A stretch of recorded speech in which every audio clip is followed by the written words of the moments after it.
देखिए अल्लामा शहीद डॉक्टर खालिद सुमरे साहब ने इंसान मोहब्बत पतन से बुलंद आवाज से जवान सरासर सुमरा साई सादत तू मैं मानी नसीबन सा नमाज में शहादत तू मैं माने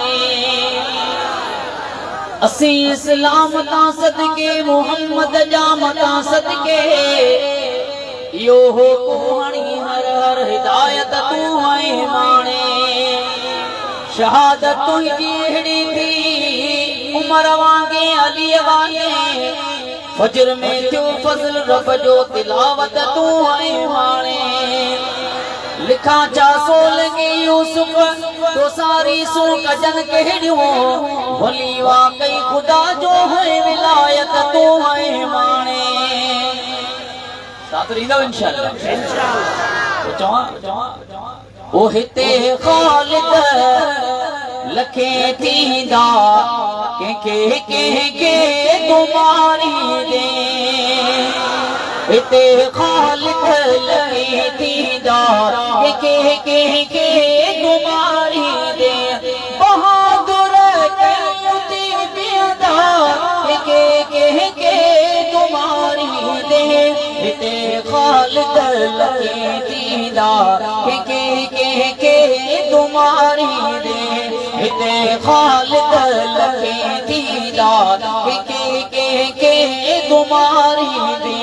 निहारे दिस नासिर राशिद खुदा जो सूजड़ो खालिद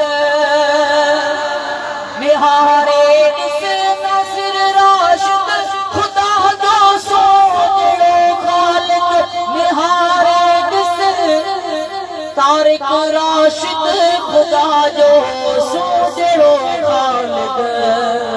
नमूने दे नजर ईदा के तुम्हारी दे हिते खालिद लखे थींदा के तुम्हारी दे बहादुर कयूं थी बेदा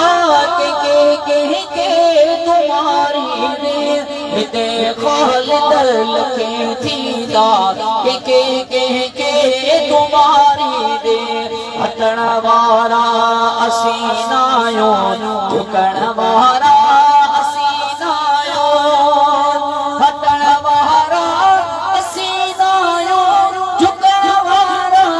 असी नायो हटण वारा असी नायो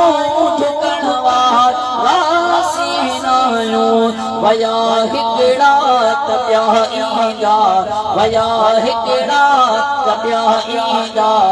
के तुम्हारी दे हिते खालिद लखे थींदा के तुम्हारी दे शहादत सोलगी यूसुफ असी सब ईद समझूं था शहादत सोलगी यूसुफ असी सब ईद समझूं था